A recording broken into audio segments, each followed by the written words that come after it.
There's nothing like the sound of a car engine starting, especially when it's 15 below on a winter morning.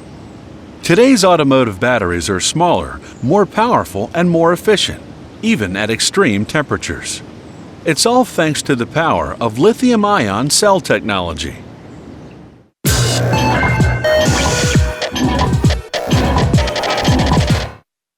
While dissecting a frog in 1786, the Italian researcher Galvani noted that when his scalpel touched a leg muscle, it contracted from an electric current produced. Later, Volta believed the current was produced by the metal instruments, the animal being only a conductor.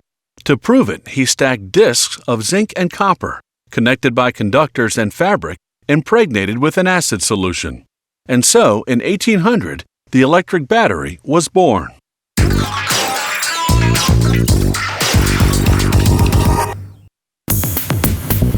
Batteries power all kinds of electric motors.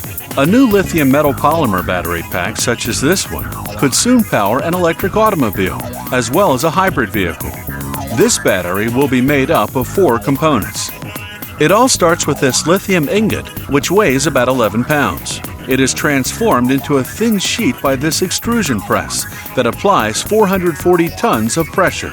The press creates a sheet that's only about 1/100th of an inch thick. The whole extrusion sequence is closely computer-controlled. Extrusion is now completed. The metallic lithium sheath is the required 1/100th of an inch thick.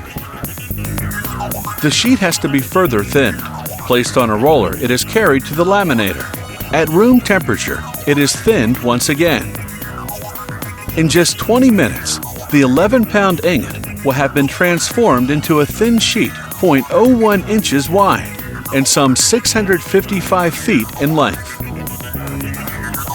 This laminator completes the thinning of the sheet.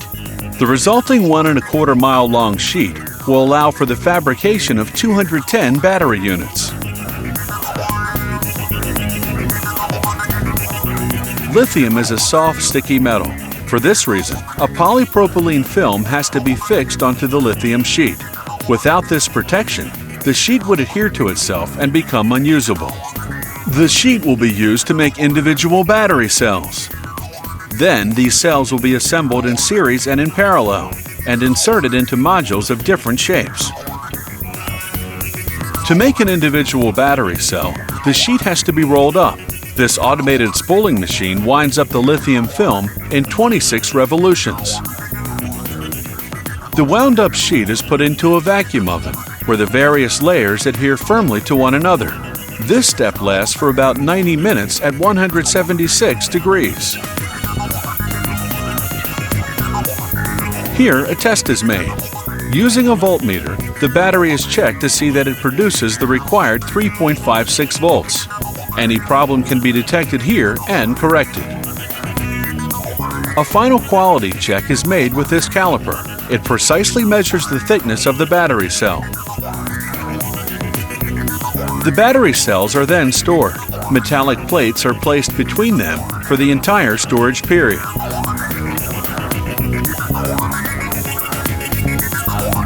One more step remains, and that's the metallizing of the contacts. The battery cells are sent off to a fabrication facility in this container. The container is robotically handled. First, it's put into a protective tank. Then, the metallizing of the contacts is done by spraying on molten metal. This takes just a few seconds since the metal cools very quickly.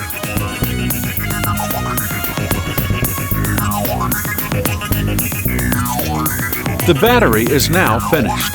It is comprised of 4 elements: lithium, which acts as the anode, a metallic oxide cathode, a dry solid polymer electrolyte, and a metallic current collector.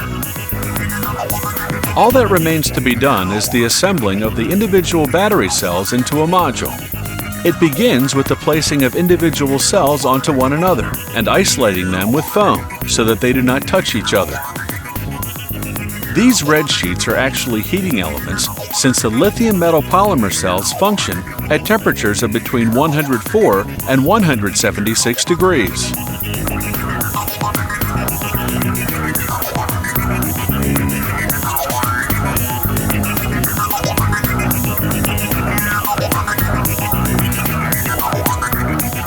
Here we see these modules of a battery pack for a hybrid vehicle, an automobile that works with a gasoline-powered motor and an electric motor. This prototype battery was created for a totally electric vehicle. It surpasses heavy traditional lead-acid batteries that can't develop the same amount of electrical energy and have much shorter lifespans.